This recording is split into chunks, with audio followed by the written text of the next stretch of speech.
अस्सलामुअलैकुम। City news के साथ मैं हूं इस्माइल। आज शामिल करते हैं न्यूज़ बुलेटिन। रुख करते हैं हासिलपुर का, जहां चक नंबर 87 फतह में 8वां सालाना आलिम Hussain memorial flood light cricket tournament अपने अख्ताम को पहुंच गया। टूर्नामेंट का सनसनीखेज फाइनल मैच 60 से 61 ईगल वे और 83 फतह की टीमों के दरमियान खेला गया।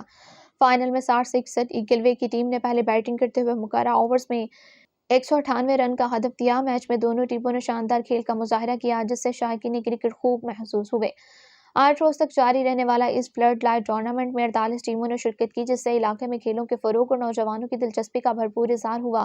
फाइनल मैच के मेहमान खुसूसी साबिक एमपीए चौधरी मोहम्मद अफजल गिल थे।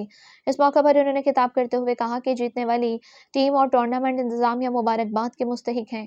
उन्होंने कहा कि खेलों के मैदान आबाद करना वक्त की अहम जरूरत है, क्योंकि सेहतमंद सरगर्मियां नौजवानों को मंशियात और दीगर माशरती बुराइयों से दूर रखती हैं में अपना अहम किरदार अदा करती हैं। उनका मजीद कहना था कि ऐसे मस्बत खेलों के मुकाबलों का इनेकाद जारी रखना चाहिए, ताकि नौजवान अपनी सलाहियतों को उजागर कर सकें और माशरे में मस्बत रुझानात को फरोग मिले।